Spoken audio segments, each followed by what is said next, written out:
Hello, my dear friends. How are you doing? Hope you are having an amazing day and not having to deal with drama. Ready for new stories I have for you today? Let's go to the first one. And don't forget to listen to the end of the story, guys, to hear my insights. Enjoy the stories, and don't forget to like and subscribe. And of course, don't forget to leave a comment. My 21 female, brother, 28 male, has been married to sister-in-law, 27 female, for 5 years. And in those 5 years, they've been trying to have a child, but every attempt was unsuccessful. My sister-in-law is adamant about having her own child, but my brother works a minimum wage job, and my sister-in-law is a stay-at-home wife. They struggle to pay rent, and my parents have to chip in occasionally. It's frustrating because sister-in-law is always taking advantage of my parents. My parents created a fund for my brother and me when we were young for college and weddings. My brother refused to go to college and blew up his money on partying and had an extravagant wedding. It was over the top, to be honest, and now they're broke. My parents live off their pension money, and I'm studying abroad, in Europe. I'm from an Asia country. I'm doing my final year degree and plan to continue with my postgraduate degree. I have enough money for my funds, and I'm working part-time to have extra income. I also have money for my wedding, but I plan to use it to buy a house and invest it instead. My sister-in-law brought up the idea of IVF to my parents and asked for my money to support the procedure. My parents admitted they did not have that much money and apologized. She tried gaslighting them, and they paid for the first round after selling my mom's jewelry. Well, that was unsuccessful, and now she's demanding more. A few weeks ago, I was on a video call with my family, and my brother and sister-in-law joined. I told my parents my plan, and they were happy.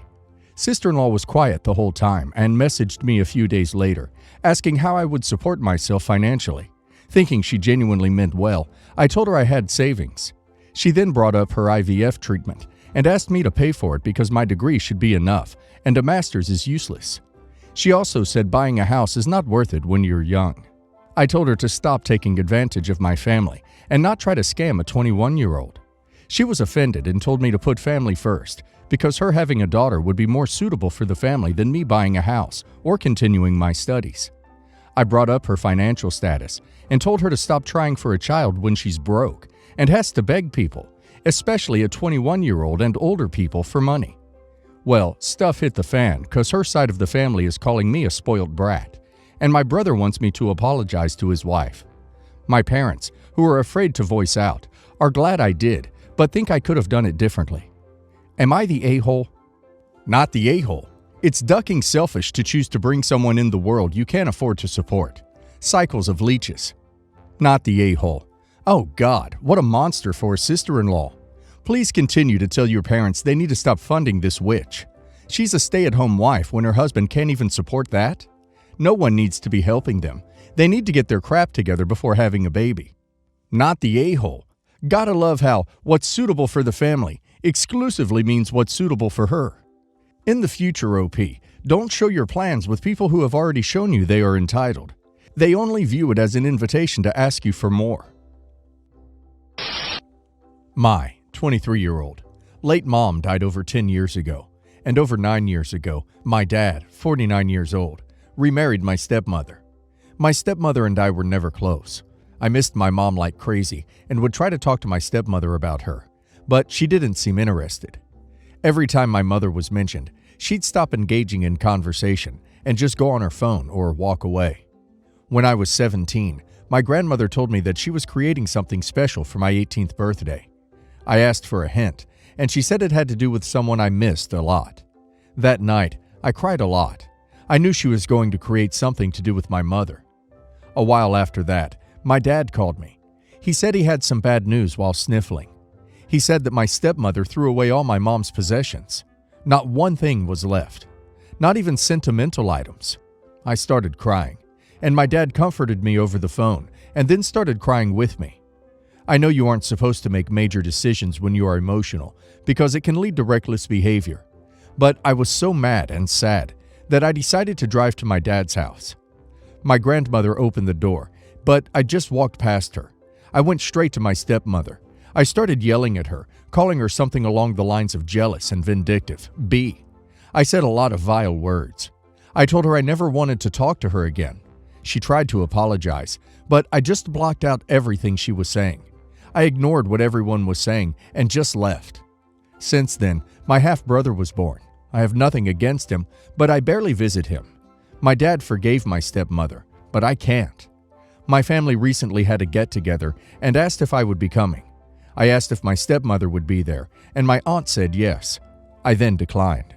My aunt told me to get over her throwing away my mom's possessions and be there for my half-brother. My cousins and other aunts and uncles have since messaged me to say similar stuff and have been really pressuring. I almost dropped out of my top-tier college due to being depressed, but I feel like they might have a point. So, am I the a-hole? Not the a-hole. Do not allow your family to enable this vile woman. If they want to pick a stranger over their own blood, that's their choice. Cut out whoever you need. Not the a-hole. Why would she even do that? That's pretty horrific, especially knowing that a child who lost a parent holds on to that memory so strongly. A real question, though, is how your father could stay with a woman that would do something like that to his child. Not the a-hole. I would tell them that unless the stepmother can replace everything, or even some of the things, when she can't, then there is no way to undo the damage her selfish vindictiveness has caused you, and therefore, there can be no reconciliation. Since you cannot reconcile with your stepmother, there's no reasonable way to have a relationship with her son. They need to respect your choices, since you, not they, are the person who was and still are most affected by the woman's behavior.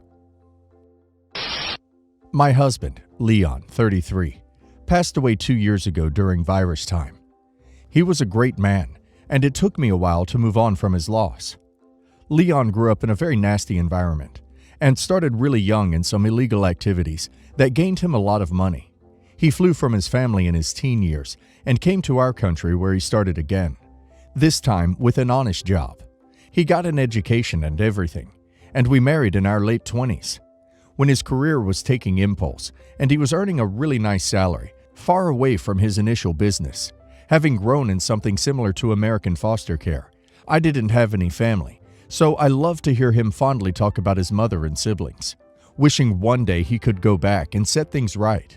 So when he fell sick, he made me promise I would look for them and give them a certain amount of money he had been saving for them. It would be life-changing for them, he told me. I spent the last years looking for them in his home country, and I only tracked them down in January this year. I went to meet them and discovered that his dad and 2 siblings were dead, but his mother-in-law and a sister-in-law remained. I spent a month with them, living in an Airbnb a few minutes from them, and it always struck me as odd that there were no pictures of my husband anywhere, almost as if he never existed. My husband had this idea that his family was looking for him like crazy when he left, and that just didn't match what I was seeing. So I went to the police to find out more about it. This is a small third-world country, and some money helped me get what I needed from the police. There were no missing reports for my husband anywhere.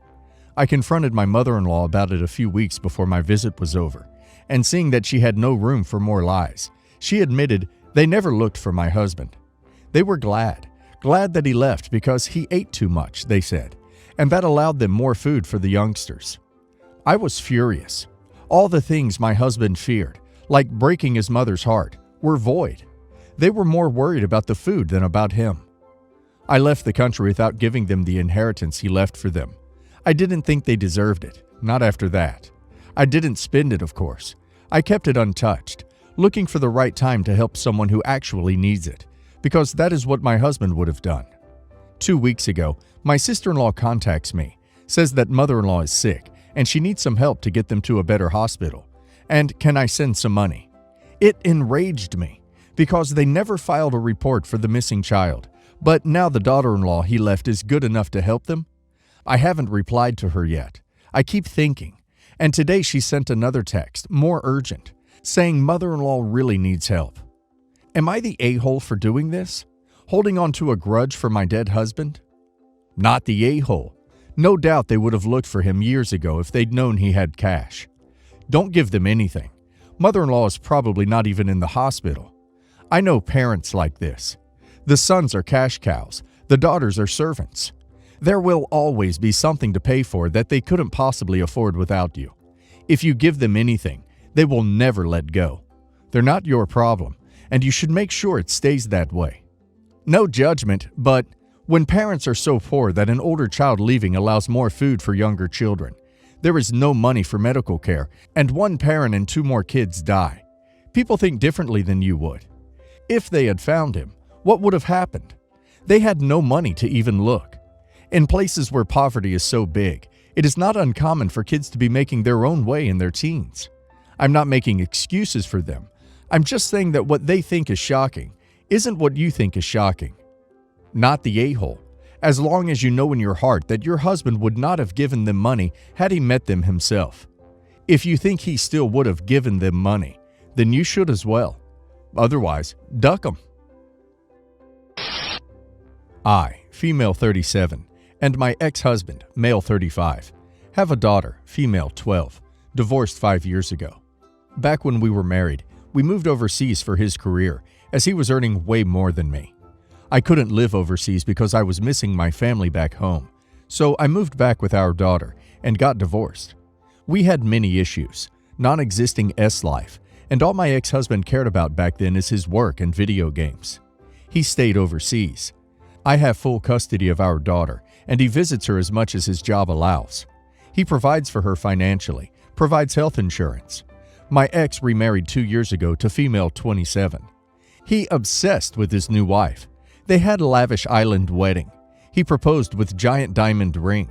He buys her so many flowers and gifts, as if he's absolutely different man. I saw this on her Facebook page. His family comments on pictures saying they never seen him this in love and romantic. He never did any of this for me.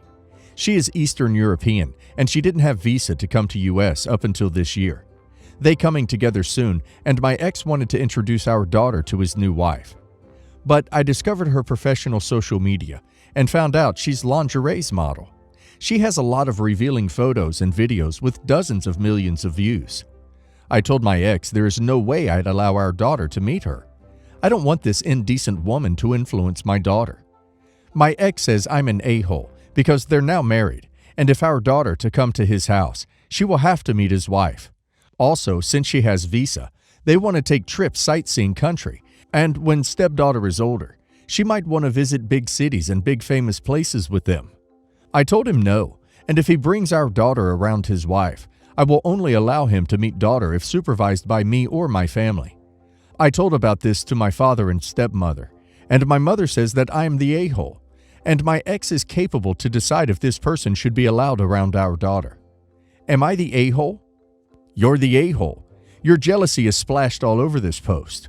I'm sorry your marriage sucked, and she's getting a husband who, at least in public, is more romantic and attentive.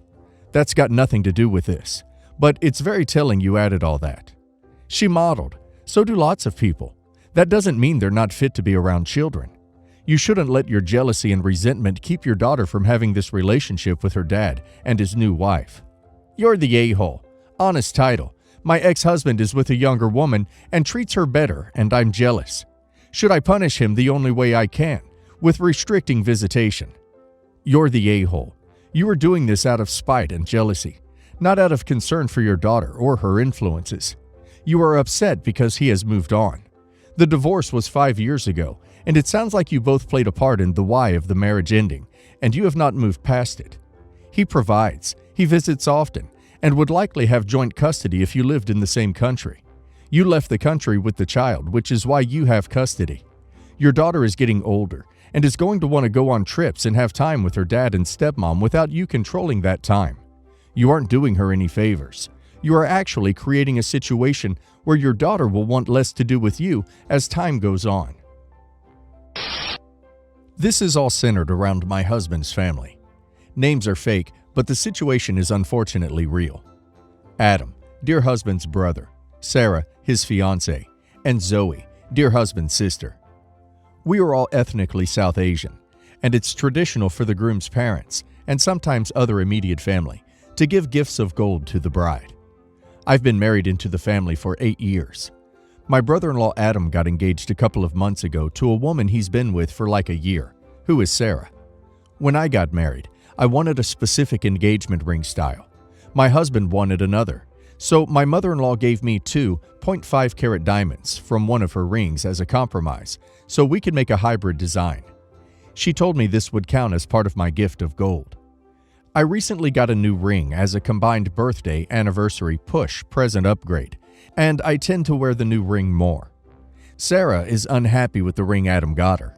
She came to me and said that as I don't use my engagement ring anymore, and since most of the stones are heirloom, then she should have it. This makes me very uncomfortable, and I refused. I know for a fact that she is being gifted more gold than I am, by the exact same value of the diamonds in my band. So it's not like she's getting less gifts. I also feel like that band was made for me, and it's still mine even if I don't wear it daily. Grandmother-in-law also gave 2 each of her gold bangles to my dear husband, Adam, and their sister. For Adam and dear husband, they're meant to keep in trust for if they have daughters. I was given permission to wear them, but never have because I don't feel it would be right. So for those, Sarah put me and Zoe in a chat and said she'd like to wear the set for her wedding, so when could she pick them up? She also added that she's waiting for me to let her know about the ring. I've never had a sister, so I don't know if it's normal that I'm weirded out by this, or if I would be the a-hole for refusing. I do know that either way it's going to cause drama and someone's feelings to get hurt. Not the a-hole. There is no guarantee she would give the bangles back, for starters. If she doesn't like her ring, she can get it redesigned. Your ring is yours and is something you can pass down to your children. Only knowing what you have told us about your culture, sister-in-law sounds greedy. Not the a-hole. You're not the groom's parent, so why would you be obligated to give a gift of gold? Sarah is way out of line for claiming she should have any part of your ring. It may not be as flashy as your upgraded ring, but it's still the first engagement ring your husband gave you. Not the a-hole. Refuse and say that it is part of your ensemble when you need to attend functions with your husband. She has a ring Adam gave her.